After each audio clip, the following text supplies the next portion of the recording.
ஆகாய் அதிகாரம் 2. 7ஆம் மாதம் 21ஆம் தேதியிலே ஆகாய் என்னும் தீர்க்கதரிசியின் மூலமாய் கர்த்தருடைய வார்த்தை உண்டாயிற்று.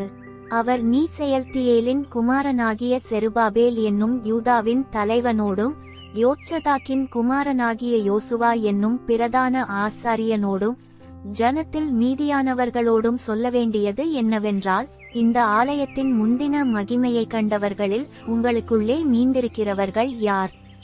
இப்பொழுது இது உங்களுக்கு எப்படி காண்கிறது? அதற்கு இது உங்கள் பார்வையில் ஒன்றுமில்லாதது போல் காண்கிறதல்லவா? ஆனாலும் செருபாபேலே நீ திடன்கொள் என்று கர்த்தர் சொல்லுகிறார். யோத்சதாக்கின் குமாரனாகிய யோசுவா என்னும் பிரதான ஆசாரியனே நீ திடன்கொள். தேசத்தின் எல்லா ஜனங்களே நீங்கள் திடன்கொள்ளுங்கள், வேலையை நடத்துங்கள் என்று கர்த்தர் சொல்லுகிறார்.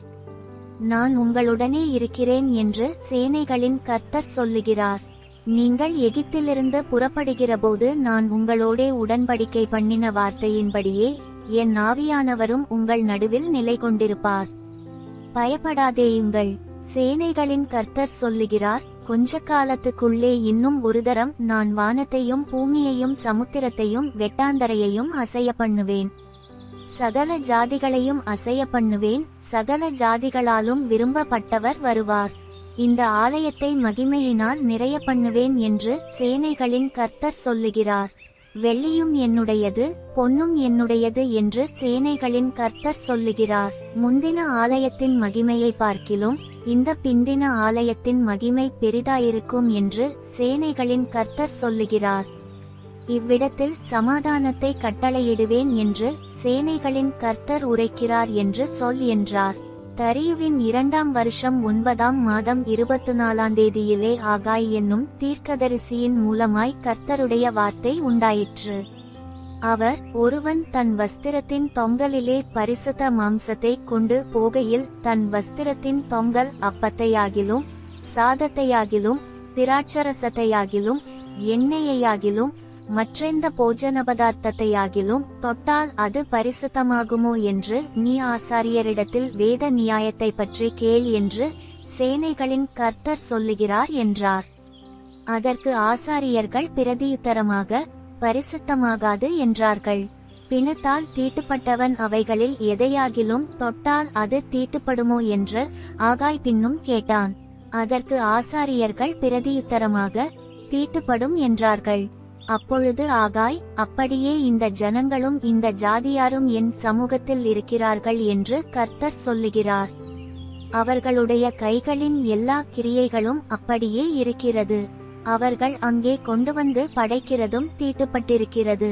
இப்போதும் கர்த்தருடைய ஆலயத்தை கட்டும்படி ஒரு கல்லின் மேல் ஒரு கல் வைக்கப்பட்டது முதல் நடந்ததை உங்கள் மனதிலே சிந்தித்து பாருங்கள். அந்த நாட்கள் முதல் ஒருவன் 20 மரக்காலாக கண்ட அம்பாரத்தினிடத்தில் வந்தபோது 10 மரக்கால் மாத்திரம் இருந்தது. ஒருவன் ஆலையின் தொட்டியில் 50 குடம் உள்ள ஆலையினிடத்திலே வந்தபோது 20 குடம் மாத்திரம் இருந்தது. கருக்காயினாலும் விஷப்பனியினாலும் கல்மழையினாலும் உங்களை உங்கள் கைகளின் வேலையிலெல்லாம் அடித்தேன். ஆனாலும் நீங்கள் என்னிடத்தில் மனதை திருப்பாமல் போனீர்கள் என்று கர்த்தர் சொல்லுகிறார். இப்போதும் இதற்கு முந்தின காலத்தில் நடந்ததை உங்கள் மனதிலே சிந்தித்து பாருங்கள்.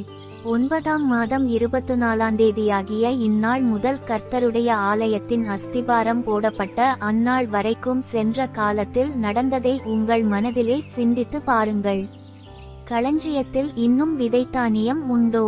திராட்சச் செடியும் அத்திமரமும் மாதளஞ்செடியும் ஒலிவமரமும் கனி கொடுக்கவில்லையே. நான் இன்று முதல் உங்களை ஆசிர்வதிப்பேன் என்று சொல்லுகிறார் என்றான்.